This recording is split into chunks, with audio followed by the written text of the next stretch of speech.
I once thought that when a woman sacrifices long enough, loves deeply enough, and endures patiently enough, the very least she deserves is a place by the side of the man she helped lift up.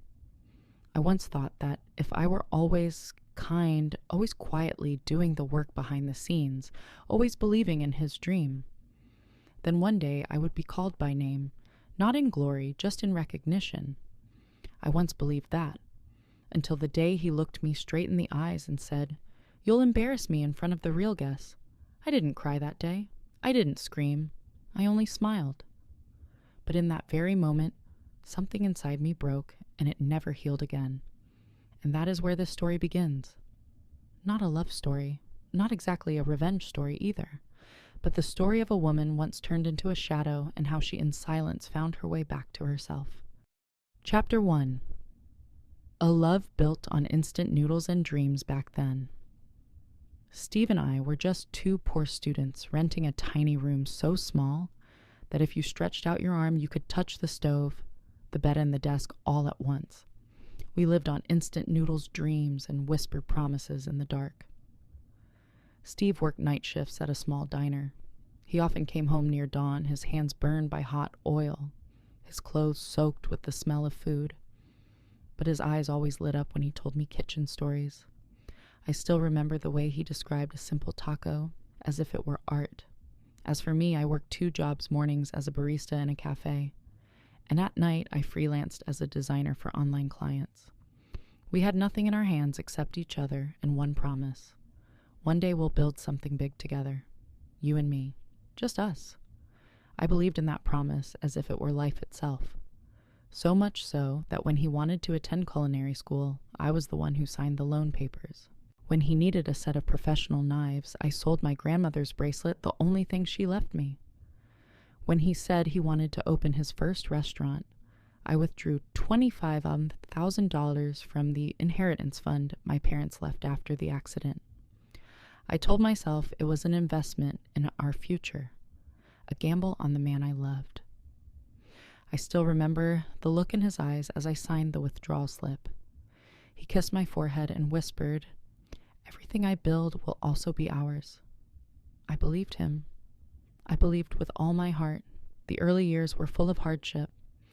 There were nights when Steve came home hollow-eyed after a slow, empty service.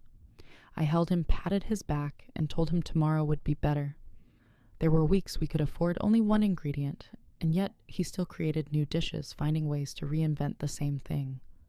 I was always there, tasting every experiment, nodding or grimacing, and then we'd laugh together in that cramped little kitchen.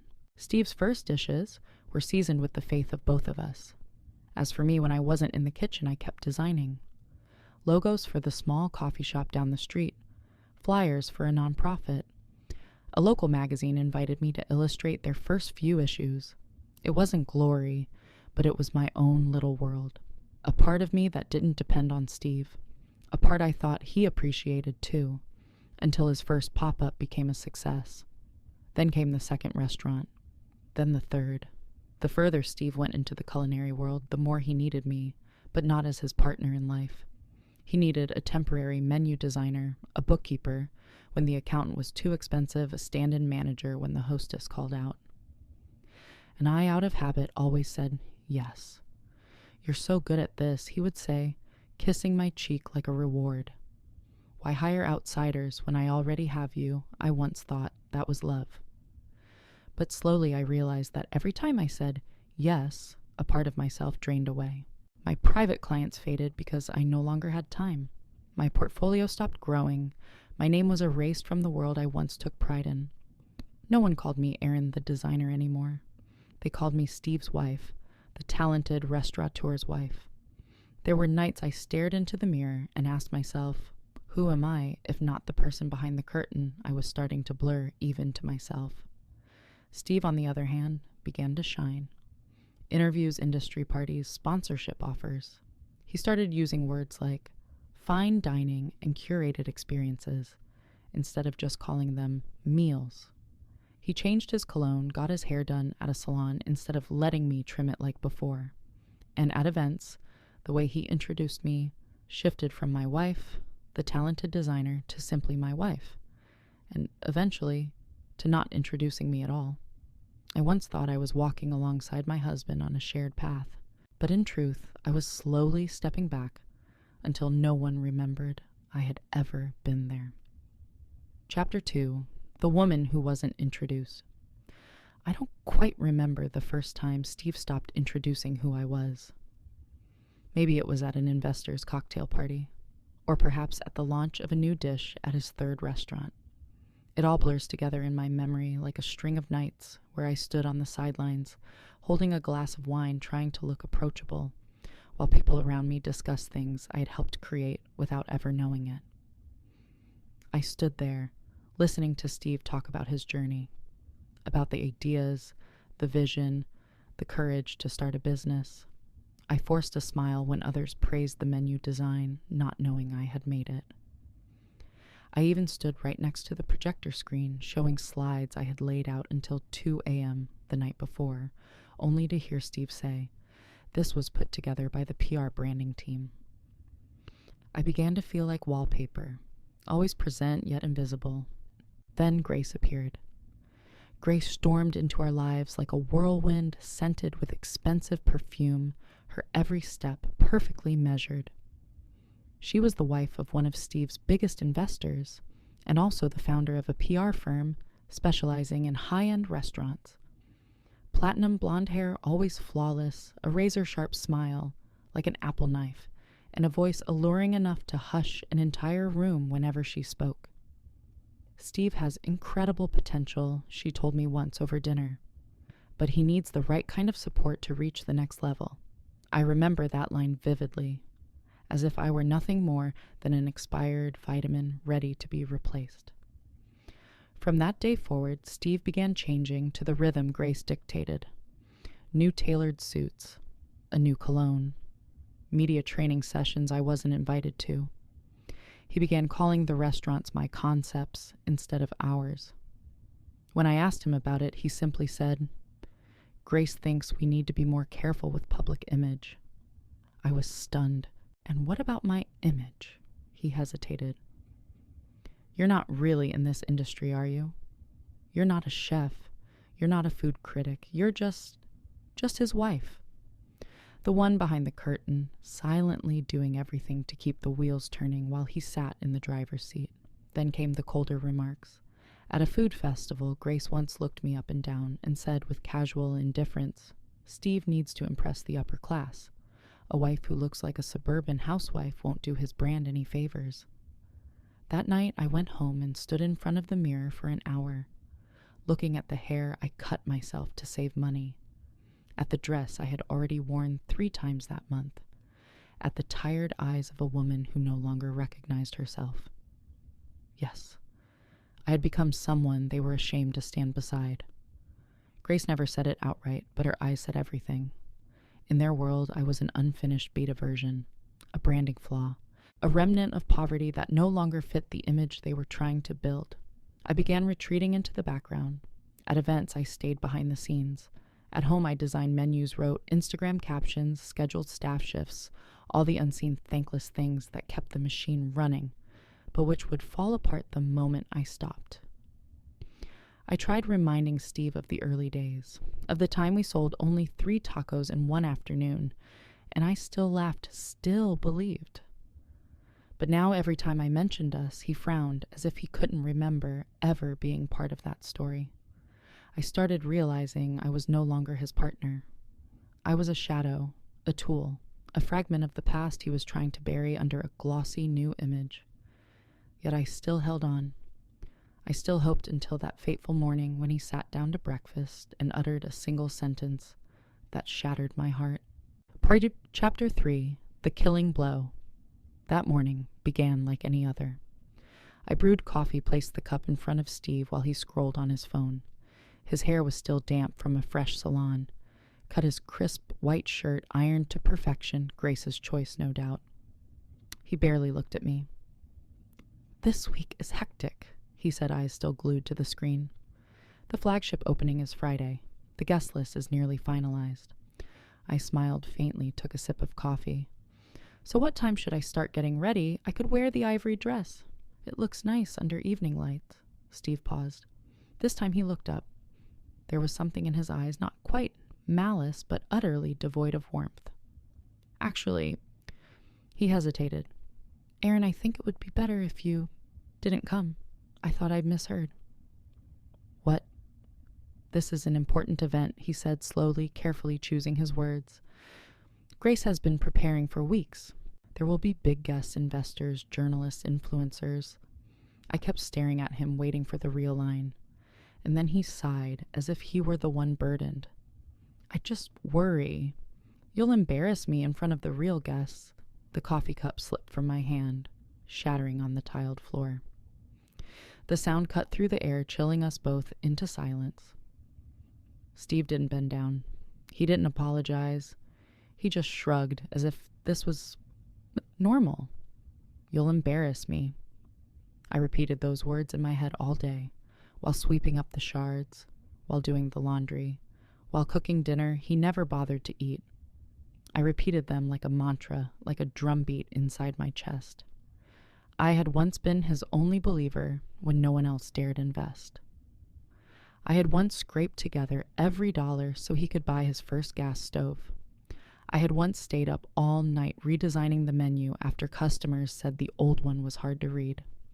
I had once been us, and now I was his embarrassment. That night, while Steve stood in front of the mirror rehearsing his opening speech, convergence is where cuisine meets art. Thank you for believing in my vision. I sat silently behind him on the couch. No sound, no tears. And I realized something vital. The woman who had sacrificed her youth to build someone else's dream no longer existed. The woman sitting here, the one erased from the very life she had helped create, that woman was awakening. And she was already thinking about what to do next. 3 days later, I picked up the phone. My hand did not tremble.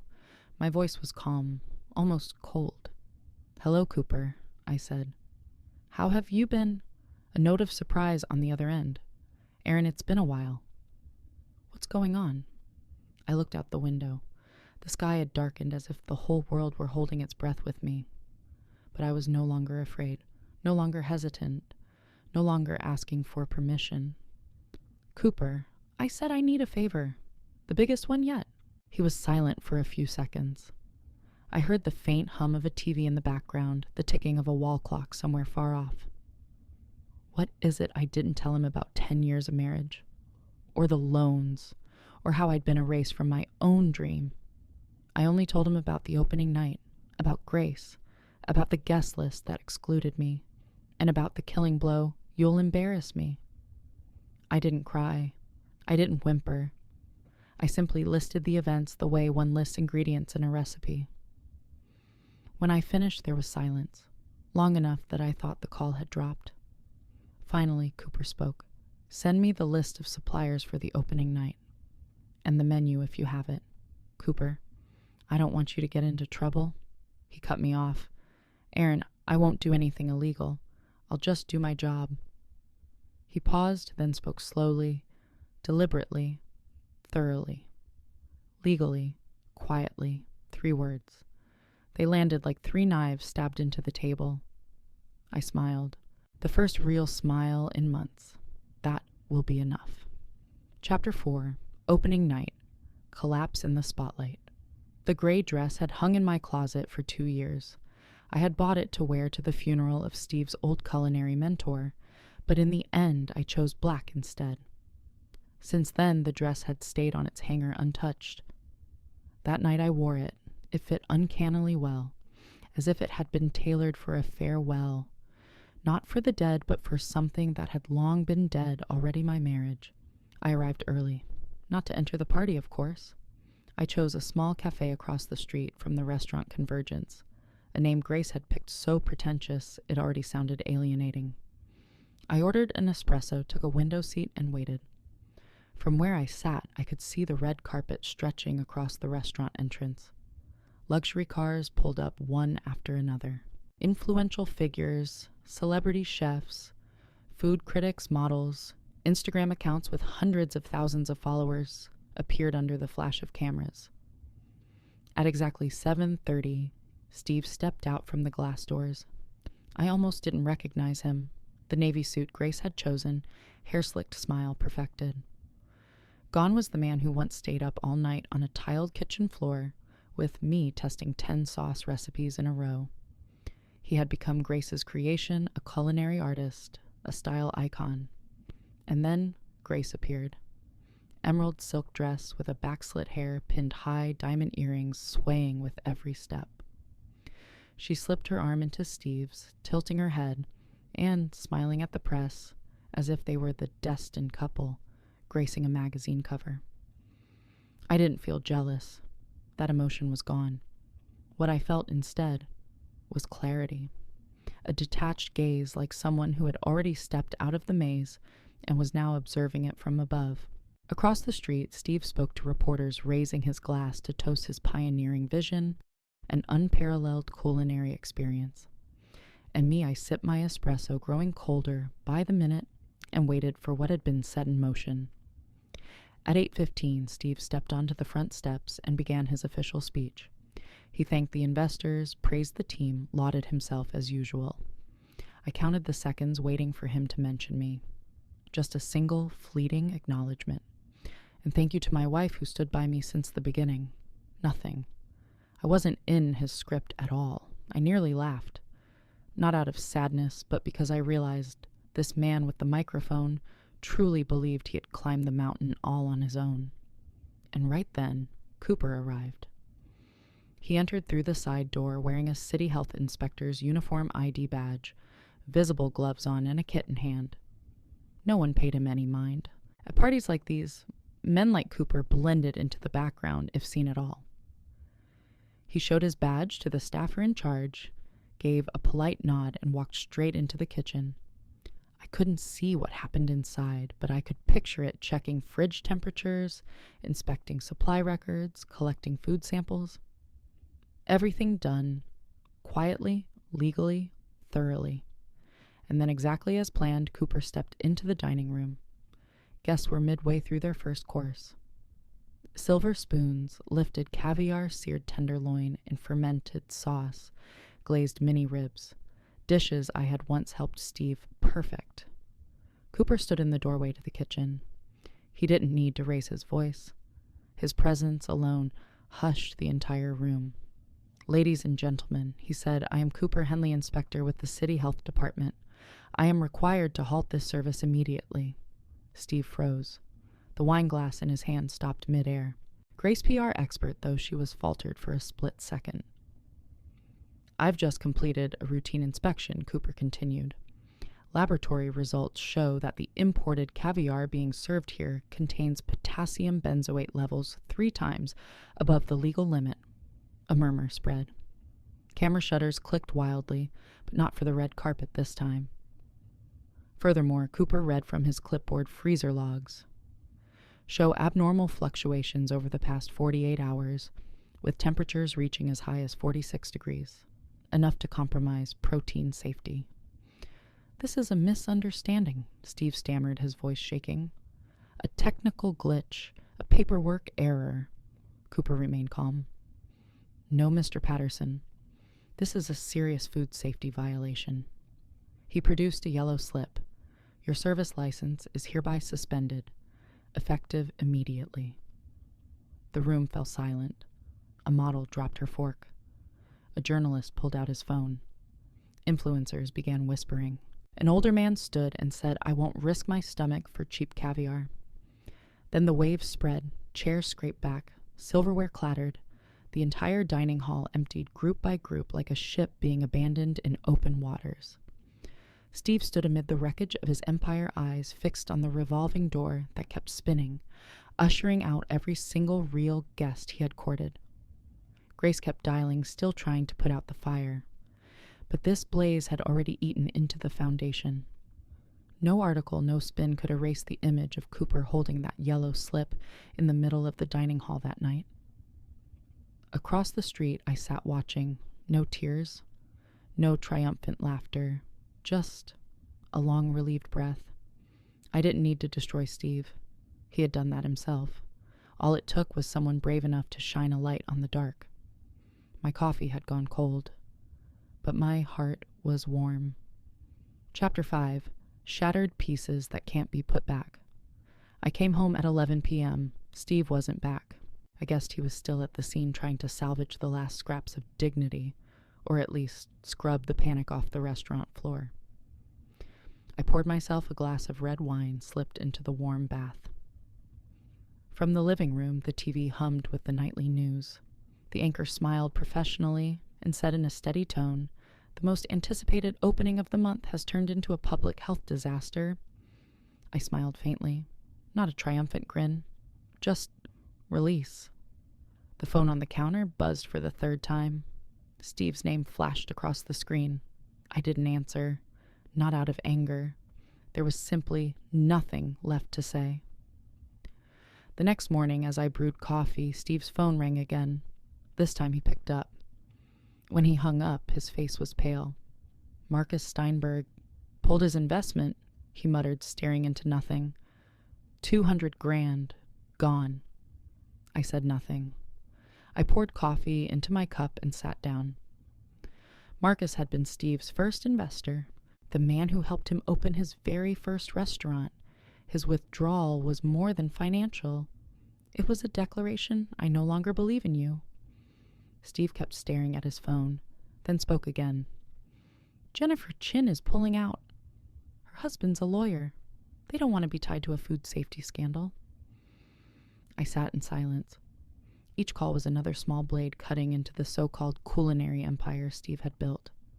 No exposés, no media smear campaigns, just people who once believed quietly walking away.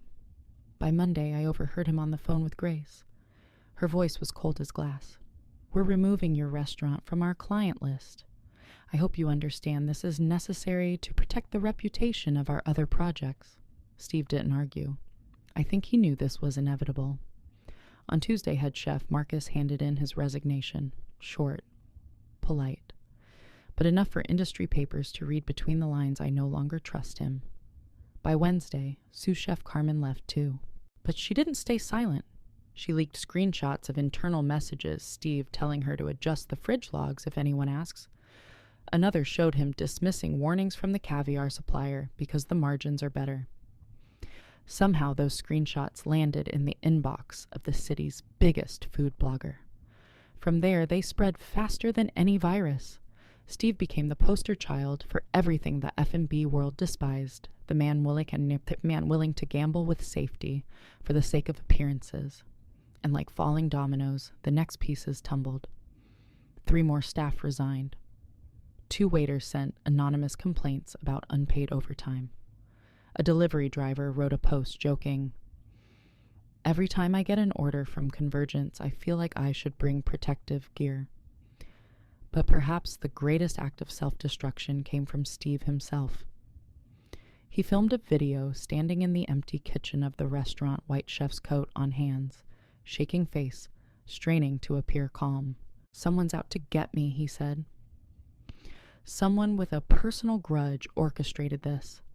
This is a vendetta, retaliation. I watched the video on my laptop while eating breakfast. No apology, no admission of fault, no promise to make amends, just blame. And the more he blamed, the smaller he looked. The comment section was a storm. If you didn't do anything wrong, why fake the logs? What is this food police by PR girls?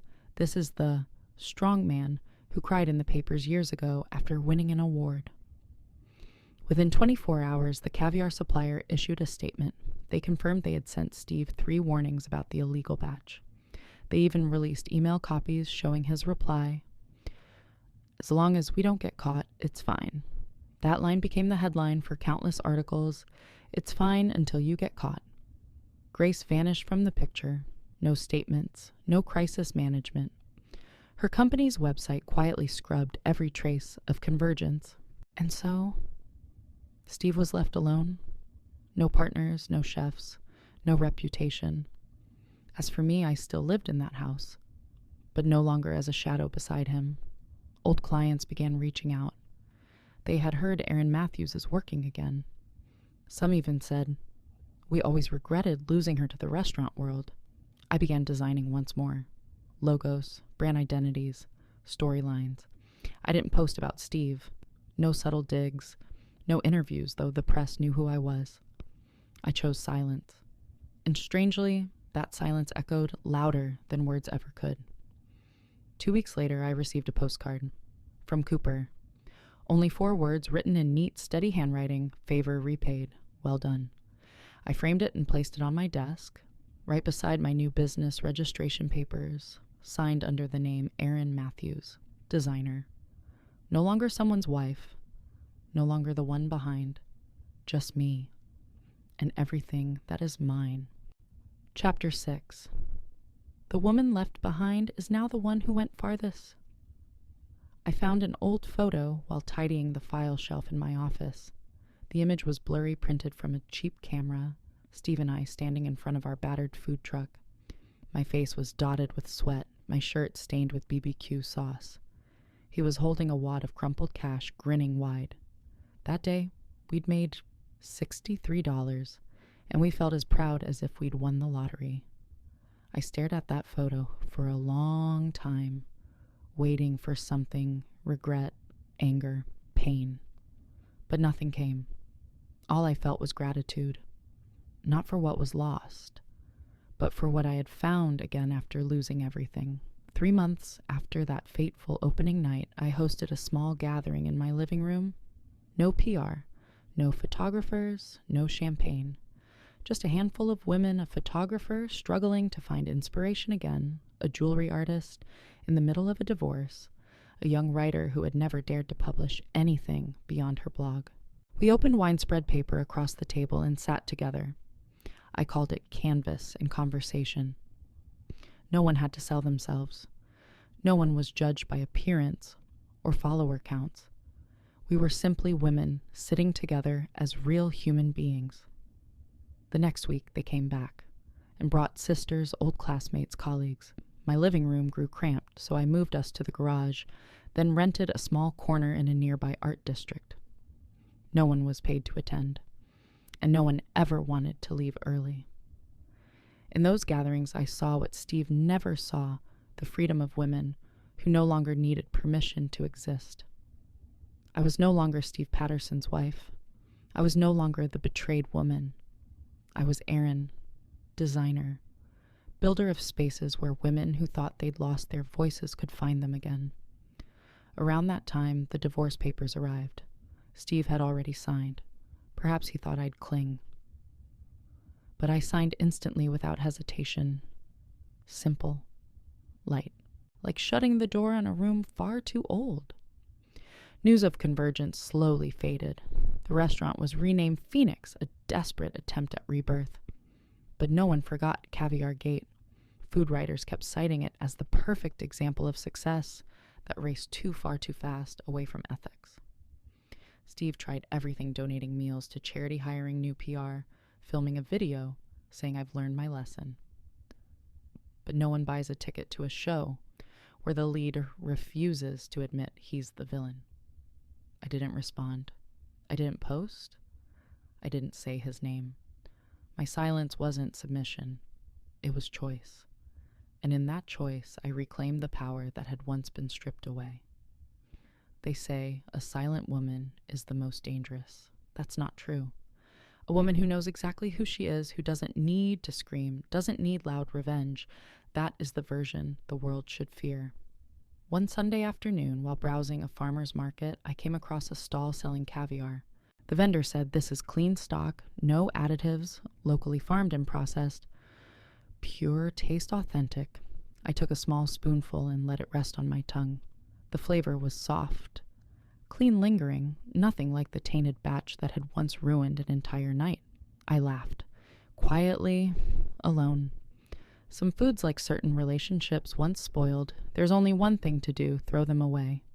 And some people like me, once cast aside, once called an embarrassment, once turned into a shadow, are the very ones who get to serve the final course. The dish that ends the story on their own terms. Chapter 7. I stayed and he left. The news of Phoenix's permanent closure reached me in the quietest way. A short line in the morning broadcast. The restaurant, once notorious for last year's food scandal, has officially ceased operations after months of attempted restructuring. No thank you message, no grand farewell, just another name erased from the city's culinary map. A few weeks later, I heard Steve had moved to another state.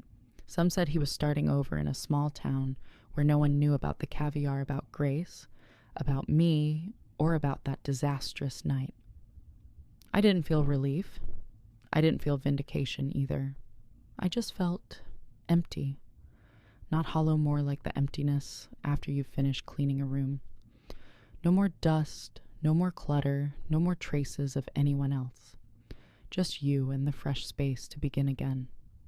I stayed in this city. I still lived in the house that once was our home, but now it had become my creative studio. The kitchen was no longer a place where I cooked for someone who never offered praise, but where I taught young women how to design their personal brands. The living room became the Thursday night home of canvas and conversation, filled with laughter, watercolor, and honest stories. I worked with people who trusted me, not because I was somebody's wife, but because they knew me for myself. Once a new client asked me, "You've been through such a big fall. How can you rise again with such calm?" I simply smiled and answered, "Honestly, I didn't rise to retaliate. I rose to walk away. The most beautiful revenge is not seeing the betrayer fail. It's realizing you don't think about them anymore." Steve once said I would embarrass him in front of the real guests. Funny thing was, they were the first to walk out when the truth came to light. And me, I stayed. And in that staying, I grew bit by bit into the woman he could never have imagined. This is where the story closes, but for me it is only the first chapter of a new life. Chapter 8, the final aftertaste. I once thought my life would end with Steve's collapse, that after everything shattered restaurant money marriage, I would have to start again from zero. But then I realized I was never zero. I was the one who created the very first menu, the one who drew the logo, designed the menus, and wrote dish descriptions infused with flavor. I was the one who held another's hand to help them rise while I kept walking forward. I didn't start over, I continued. The difference is greater than you think. Now every morning I brew coffee, not for Steve, but for myself.